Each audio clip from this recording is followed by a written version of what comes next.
Even police feared this savage motorcycle club more than the Hells Angels. Imagine that. A crew so ruthless their patch feels like a warning label. A name that doesn't echo, it whispers, like a threat traded in parking lot corners and prison phones. You, helmet in hand, hear it for the first time and feel the temperature drop. This isn't myth. This isn't Hollywood. This is the chilling truth about the most brutal motorcycle gang you've barely heard of. Until now, before we crack it open, tell me in the comments, what's the wildest outlaw rumor you've ever heard on a ride, true or not tanned? Where did you hear it? I'll pin the most compelling story. And if you want raw cinematic deep dives that make you think harder and ride smarter, hit subscribe. We don't glamorize. We analyze. Let's set the scene. Outlaw motorcycle clubs, brotherhoods born from war stories, garage grease, and a religion of loyalty. It's a world that lives by codes, guarded eyes, and long memories. For decades, the Hells Angels have ruled headlines, red and white patches, myth wrapped in menace. But behind that myth, something newer evolved. Sharper, colder. Not just a club. A system, a machine. A group that organizes like a battalion and funds itself like a multinational. Law enforcement task forces don't just watch them. They center them. Not the angels. Not the outlaws. The Comanchero Motorcycle Club. You trace their origin back to Sydney, 1968, while other clubs were born from post-war bonding and the romance of the open road. The Comancheros were engineered. William George Jock Ross didn't want to hang out, he wanted a hierarchy, ranks, discipline, precision. He built riders into soldiers and a clubhouse into a command post. Their doctrine, loyalty above all. Their method, ruthless efficiency. Where other clubs flexed, the Comancheros calculated. Where others guarded turf, the Comancheros learned to scale. And then came the day that ripped the leather off the myth. September 2nd, 1980, Forefathers' Day, in Australia. Families drifted through a swap meet, kids tugging on sleeves, the smell of hot oil and fried food hanging in the air. A power struggle inside the Comancheros had split a faction into a new Bandidos chapter. And the grudge metastasized in broad daylight. What came wasn't a bar fight. It was a battlefield. Shotguns, rifles, automatic fire. 7 dead, including a 14-year-old girl. The world watched a parking lot become a war zone. The outrage was instant and global. But under the horror was something colder: planning, coordination, a willingness to escalate past what even outlaws see as rules. In the underworld, reputation is currency, and that day printed money. The Comancheros had branded themselves with a message: we don't blink. Years rolled, and expansion followed. Where some clubs grow by culture's low organic, built on rides and rallies, the Comancheros grew by campaign. In New Zealand, they moved like a weather front, banners going up. Old clubs absorbed or outmaneuvered, rivals learning to keep distance or bleed. But their real genius wasn't just in conquest. It was in partnership. You hear whispers of quiet meetings with organized crime beyond the biker mutual benefit, deals with crews who run ports, routes, and markets. Europe wasn't a stunt for Instagram. It was a chess game. Germany, Turkey, and beyond, it's on a map connected by logistics, not legend. While other clubs fought everyone, the Comancheros did something smarter. They learned when to fight and when to invoice. Here's the chilling pivot. Unlike the classic outlaw model, where crime supports the lifestyle, this crew treats crime as the lifestyle, structured like a corporation. Supply chains, distribution, enforcement columns on a spreadsheet. You'll hear the same story from different corners. Meth pipelines that begin in one continent and end in another. Money washed through legitimate businesses that look spotless from the curb. Crypto wallets that move digits faster than cops can knock. And their enforcement. Not just hot-headed riders looking for a brawl. Think cold operativisple trained to surveil, to intimidate, to make a problem disappear at sunrise. The club doesn't just sell fear. It weaponizes it inside the patch. It isn't easy to get in. You don't show up with a Harley and a smile and leave with colors. You're measured. Sometimes profiled. The rumors say they want ex-military and ex-police. People with judgment under pressure. They want skill, mechanical, financial, digital. Structure looks like a military whiteboard. National President, VP, Sergeant-at-Arms, Treasurer, down through regional officers and chapter leads. Information is compartmentalized. If one person falls, the body doesn't. Prospects are tested, loyalty is conditioned, and betrayal, well, in these circles, betrayal isn't a word. It's a life expectancy. Law enforcement doesn't sleep. And in recent years, they coordinated on a scale that felt cinematic. You've probably heard the headline name, a global sting based on compromised encrypted devices, Operation Ironside. Part of a larger net. Dozens and dozens of arrests, seizures, messages exposed, networks mapped.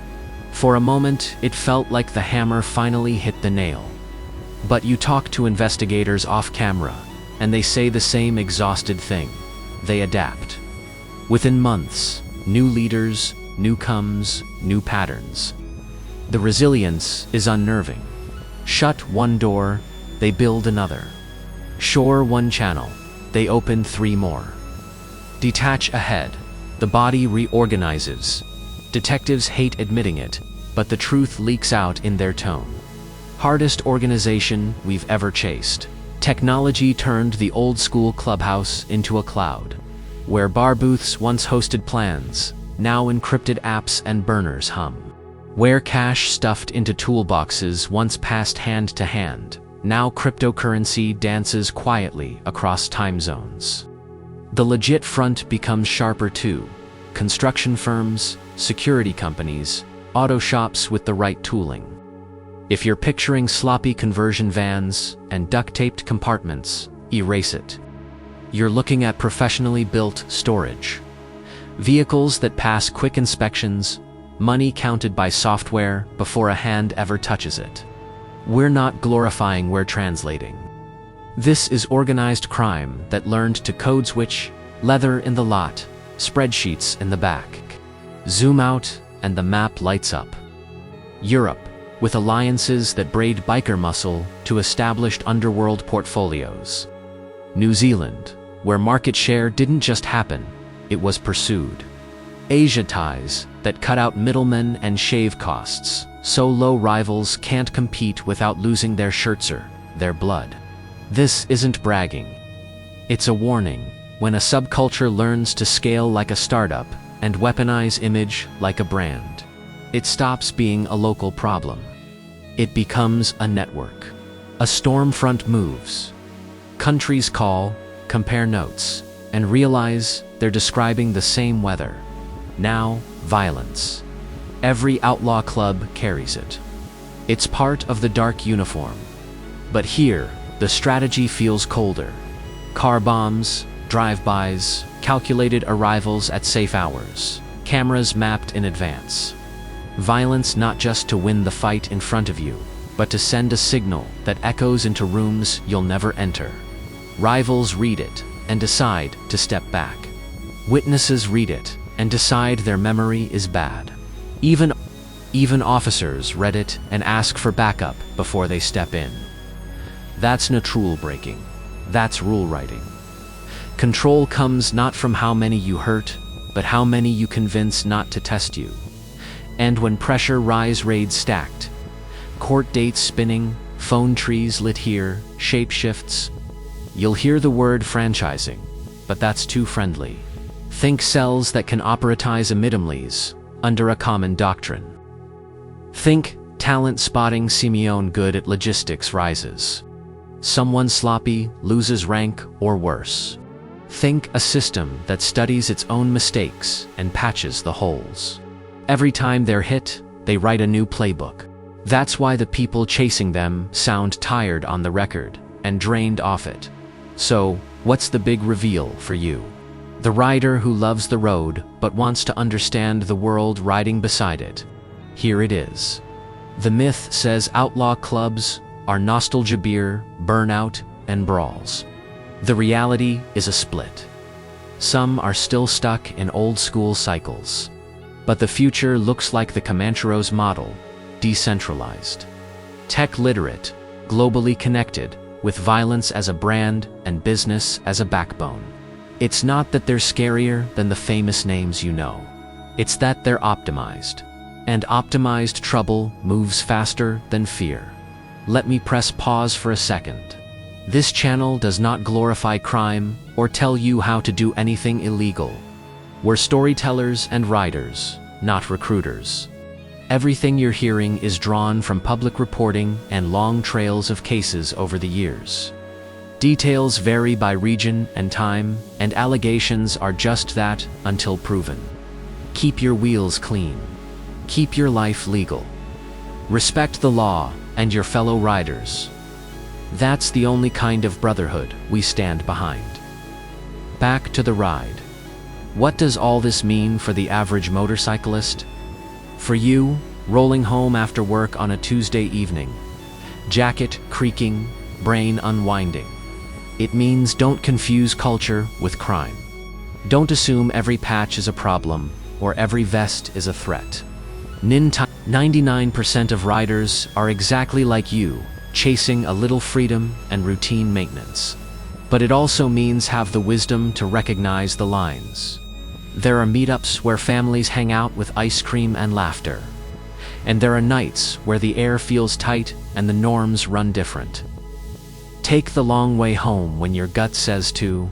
The first rule of riding is respect. The second is discretion. Let's carve it into a countdown you can carry. 10 hard reveals about this club and the world orbiting ITG with a truth you won't forget. 10. Outlaw image is old. Outlaw infrastructure is new. You think bar fights. They think supply chains. The lesson for you: understand how fast subcultures can professionalize. Don't underestimate a patch just because you've seen a movie. 9. Reputation is a currency, and terror is a marketing plan. It's not how many they fight. It's how many they make decide not to. The lesson: in any community, the loudest story often hides the quiet machine. 8. Expansion isn't bragging rights. It's logistics mastery. The lesson: whether you're running a channel, a shop, or a charity ride, logistics wins. Outplan your chaos. 7. Loyalty enforced by fear isn't loyalty, it's leverage. The lesson: build your crew on trust, not pressure. Friends who will ride with you are priceless. Friends who fear you aren't friends. 6. Technology changed the clubhouse forever. The lesson: your safety and your privacy travel in your pocket. Treat that phone like the serious tool it is. 5. Law can hit hard, but adaptation wins rounds. The lesson: systems good or bad evolve. So should your riding skills, your habits, your awareness. Stagnation loses. For violence used strategically can rewrite the rules. The lesson: never confuse strategy with swagger. In your world, strategy is training, patience, and planning. 3. Global links multiply local impact. The lesson: your local scene is connected to bigger currents. Choose wisely which currents you swim in. 2. Myth sells, reality buys. The lesson: live in reality. Make choices based on what is, not what sounds cool, shouted over exhaust. 1. For riders like you, the only patch that matters is the one that brings you home. the reflective stripe, the gear that works, the community that tells the truth. Let's peel one more layer. You ever walk into a meet where the energy's weird, too quiet, too watchful? You ever see a patch you don't recognize and feel your instincts lean left instead of right? Listen to that. Not because fear should drive you, but because wisdom is the best armor a rider has. It's okay to say, "Not my scene tonight." It's okay to move your bike. Choose a different table. Skip the story you think would impress people who won't remember your name tomorrow. If there's a moral buried in all this steel and smoke, it's simple. Power isn't volume. It's discipline. The clubs that last legal, illegal, or in between are the ones that systemize, and the riders who last are the ones who refuse to let ego choose their line. You want to be legendary? Be the one who rides your own ride, who gears up, who trains, who helps, who never has to prove anything to anyone at a stoplight. Leave the drama to people auditioning for a life that ends with police tape. A quick story to land this. Years ago, I pulled into a roadhouse on a long, hot run. Two groups were there. One stacked with imagine-loud, flashy antlers on their helmets, cameras up, edges sharpened. The other, quiet, older leathers, wellest. They didn't posture. They just watched the weather, talked miles, and checked each other's bikes. Later, the sky broke. Guess who rolled out smooth and safe in the rain? Taillights spaced perfectly. Steady pace. Signal discipline. Not the loud ones. I followed the quiet ones home. Sometimes power is knowing when to nod and when to leave. So, where do we land? The Comancheros are not a bedtime story. They're a case study in how fast a subculture can become a system, how violence can be engineered, how business can wear a biker's jacket and still act like a balance sheet. Do some outlaws fear them? You'll hear that in whispers. Do some cops hesitate? Some do, and you can hear it in how they train and how they brief. But this isn't a ranking game. It's a reality check. The world of motorcycles is huge. Most of it is generous, friendly, and gloriously normal. Part of it is not. Know the difference. Stay on the side that sends you home to people who love you. If this opened your eyes, drop a comment. What's your take on outlaw mythology versus reality? Ever walk away from a situation that didn't feel right? Tell us why and what you learned. Your story might keep someone else out of a mess. And if you want more deep dives, history, culture, the ride science that keeps you sharp, subscribe and ring the bell. We make videos that respect your intelligence and protect your skin. Ride legal, ride alert. Ride yours. 2 wheels down, visor clear, long way home, way home.